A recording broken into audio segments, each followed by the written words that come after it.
What fictional character do you absolutely hate? That cowardly, Weasley, rat-faced looking, little Percy Wetmore from the Green Mile. That little... oh my god, yes. That guy. When he didn't wet the sponge for the execution, that's peak 8 for the character for me. I didn't know it was supposed to be wet. Go yourself, you. Rita Skeeter. Apparently J.K. Rowling had based her character on an actual reporter. Only one. Abigail Williams. Read The Crucible in high school and I still hate that. It's Proctor's fault for having an affair in the first place, but man, does Abigail take too far for her own gain without facing consequence. At the end of the book, it says she apparently became a prostitute at IRC. Nazim. I've been to the Cloud District, Nazim. Never saw you there. Yup, I have definitely killed him a time or two. Make sure you're carrying only one black soul gem, so that you can ensure it's him in there. And you have to enchant some armor with it, no weapons. Weapon charge eventually depletes, and I'd hate for use to eventually result in stopping his suffering. No, he has to persist in his new existence as a ring of moderate skill enhancement. Micah Bell. That backstabbing, manipulative. Also, Mindy from Snowpoint City in the Sinnoh Pokemon games. She trades you a Honor but it's holding an Everstone so you don't get Gengar. Mindy, and everyone who looks like Mindy. Mindy sucks. There's the... I thought I was the only one calling him out here. I wish that they could have left him up on MT. Hagen after shooting him so that he could feel his blood freeze in his veins. He deserved so much more than what he got. I can't be the only one who thought the better ending would be Arthur coughing on Micah, a la Thomas Downs as his final act. After he mocked you for being sick, it would be poetic justice for him to get TB and be forced to live in a cold wet place alone before dying. Shooting him in the 12 times was fun and all. That smug Squilliam Fancyson.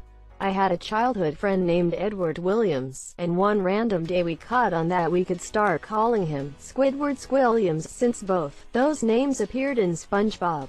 He utterly hated it, not because we were calling him a stupid name, but because he didn't want us to remind him of Squilliam every time we talked to him.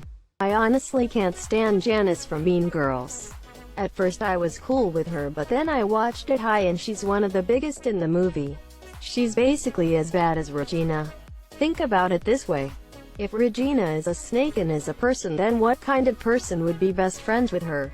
Janice sat back and called them the entire movie, but it said she was the one who came up with the choreography for the Jingle Bell Rock dance. What annoys me the most is near the end when she just exposes all the her and Katie did, but in a way like it was righteous or something, and then gets all these cheers and like it was the right thing to do. Katie was right at the party. You're the one who made me like this so you could use me for your 8th grade revenge. That's literally what Janice did, and then wanted to sit back and act all smug and innocent when it blew back into her face. Totally agree. Hated her character. Not sure why she's some kind of hero. Was she supposed to be a hero? I mean, she's definitely on the side of the good guys, but it felt like the ending was really about how unhealthy all of their dynamics were. Caillou is the biggest ever, and I don't think I really need to explain any further tbh. Caillou. Caillou? Greg Heffley. As a kid, I thought he was just a down-on-his-luck kid who just couldn't seem to catch a break. He didn't have the best home life and just wanted attention and respect from his peers. As an adult, I see him as a rude, arrogant, entitled, ignorant, selfish, condescending. He takes advantage of others. He pulls mean pranks on people, including his friend Rowley, who is a saint. He tries to get into positions of power for his own gain. And here's the thing, no matter how many times he other people over, he still maintains a victim mentality. He's like, oh, woe is me. Why me? Blah blah blah. He also rarely takes responsibility for his actions, preferring instead to find a scapegoat.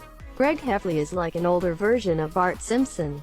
The only real difference apart from age is that Bart usually accepts responsibility when he's caught and tries to make it right.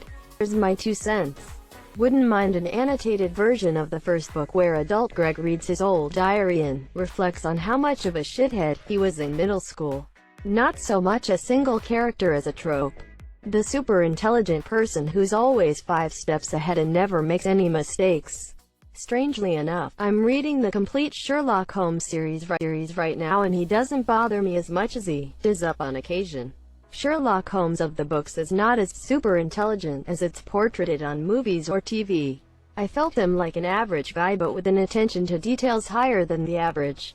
Yeah, the book Sherlock is great, but the BBC Sherlock is like HNGGGGGG. I smell numbers, so I deduce the culprit was wearing a yellow shirt at 3 p.m. on Tuesday, and he certainly did the crime because I tasted his shoe print on the floor, and he was driving west in a tank.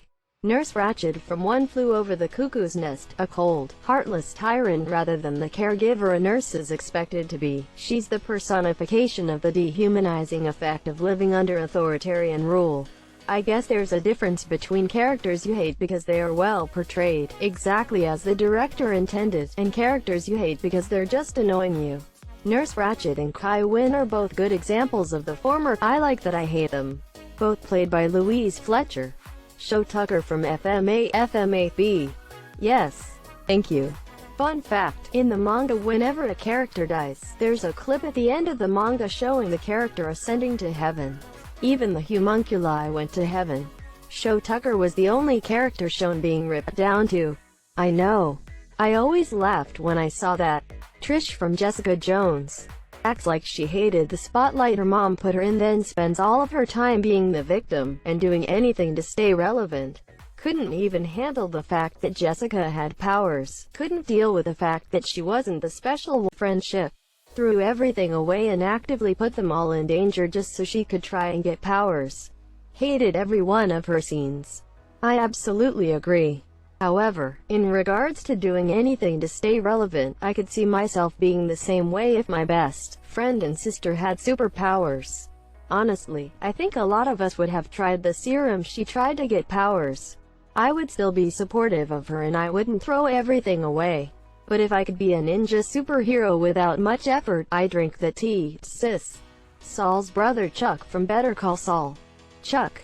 General Ponkrell Nam, #X200B, murderer. Him. He made me crave for Order 66 to happen to him. I don't exactly hate her, just a very general disliking. Lori Grimes. Comic Lori was actually a good character that made sense. Show Lori got mad at Rick for MGT. Killing Shane. In self-defense. After he tried to kill Rick several times and tried to rape Lore, why was she mad at him for this? NLT. Dolores Umbridge from Harry Potter is one of my most hated for sure. Honestly, Bellatrix killed our favorite doggy and she still didn't even qualify for the most disgusting villain of the 5th book awards. That is how foul the toad is. LMAO. Honestly, Bellatrix is one of my faves, oddly enough. Scrappy-Doo Man. Wow, that freeloading shitlord Grandpa Joe hasn't been named yet. That guy just jumps out of bed as soon as Charlie has that golden ticket and needs a chaperone. Dancing a jig like he hasn't been bedridden all those years. Our Grandpa Joe hate. Jerry from Tom and Jerry. Tom could be just chilling, minding his own business. Then Jerry decides to be a Ra's al Ghul. On the face of it, the guy is a pretty compelling villain. He does what he does for the good of mankind, even if it means doing the unspeakable. Unfortunately, he absolutely needs to be the center of attention in everything he does. Other popular Batman villains like Joker or the Penguin can show up to cause chaos for a few scenes, and then leave. They don't need to be a central part of the story. But with Ra's, even the slightest mention of him means that the climax will have him show up and do the whole, "Yes, it was I. My machinations lay undetected, blah blah blah blah." It's predictable and always ruins a good adventure for me. Lysanderith, you were behind all of this. Mr. Ezra Fitz from Pretty Little Liars. The whole teacher-high school student romance was gross and creepy, but the show framed it as this forbidden romance. Also, why was he not fired for being in a romantic relationship with a minor student? And where was CPS on his? And how were the girl's parents okay with it? That's the worst part of it for me. Bella from Twilight. And Edward too. He's a complete stalker and Bella for some reason likes that. And I'm mad that I wasted my time reading the first book. Literally the entire thing is just Bella developing a crush on Edward like, "Oh no, I like him but he's a vampire." And finally, the action happens in the last few chapters where some sadistic vampire hunts her. By that point, I was rooting for him, not her. There are so many side characters in Twilight that are more interesting than the main ones. Charlie Swan was the best part of Twilight. Grew to hate Lily from HIMY, and when I rewatched it and realized how often she meddles in her friends' lives, especially their relationships, just so she can get what she wants. Like breaking up your two best friends just so you can have some better company for a fantasy game of cards way off in the future. Can't stand her. How about that time she left Marshall? Sweet perfect marshmallow. Broke his heart. He's too good for her. Lily Aldrin. It's ironic because I absolutely love Allison Hannigan but can't stand Lily. She left Marshall to pursue her passion in art across the country, then just expected him to take her back when it ended up failing. She sabotaged several of Ted's relationships because she didn't see how they would fit perfectly into her own life. She had thousands of dollars of credit card debt that she hid from Marshall when he was deciding on buying a new home. She just randomly steals things from people when she doesn't like something they did or said. Come to think of it, the only person out of the main 5 characters that seemed like a genuinely good guy was Marshall. Well, he was from Minnesota, the youngest daughter of Brad Pitt in World War Z. I know she's like 3, but that girl got on me nerves the whole movie. Whining and his whole family was annoying as let's just call my husband during a covert secret mission. What could go wrong? Kai Wynn from Deep Space Nine. She was the worst.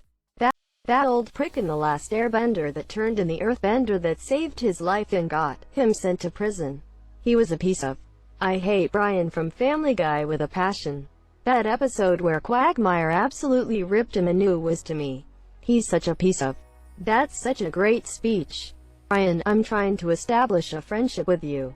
All I've done is try to be nice to you and you still don't like me. How can you not like me? Quagmire, okay, I'll tell you. You are the worst person I know. You constantly hit on your best friend's wife. The man pays for your food and rescued you from certain death, and this is how you repay him. And to add insult to injury, you defecate all over his yard. And you're such a sponge. You pay for nothing. You always say, ooh, I'll get you later, but later never comes. And what really bothers me is you pretend that you're this deep guy that loves women for their souls, when all you do is date bimbos. Yeah, I date women for their bodies, but at least I'm honest about it. I don't buy them a copy of Catcher in the Rye and then lecture them with some 7th grade interpretation about how Holden Caulfield was some profound intellectual. He wasn't. He was a spoiled brat. And that's why you like him so much. He's you. God, you're pretentious. And you delude yourself by thinking you're some great writer, even though you're terrible. You know, I should have known Cheryl Tiegs didn't write me that note. She would have known there's no "a" in the word definite. And what I think I hate most about you is your textbook liberal agenda. How we should legalize pot, man. How big business is crushing your class. How homelessness is the biggest tragedy in America. Well, what have you done to help? I work down at the soup kitchen, Brian. Never seen you down there. You wanna help? Grab a ladle. And by the way, driving a Prius doesn't make you Jesus Christ. Oh, wait. You don't believe in Jesus Christ, or any religion for that matter, because religion is for idiots. Well, who are you to talk down to anyone? You failed college twice, which isn't nearly as bad as your failure as a father. How's that son of yours you never see? But you know what? I could forgive all of that, all of it, if you weren't such a bore. That's the worst of it, Brian. You're just a big, sad, alcoholic bore. I'll see ya, Brian. Thanks for the steak.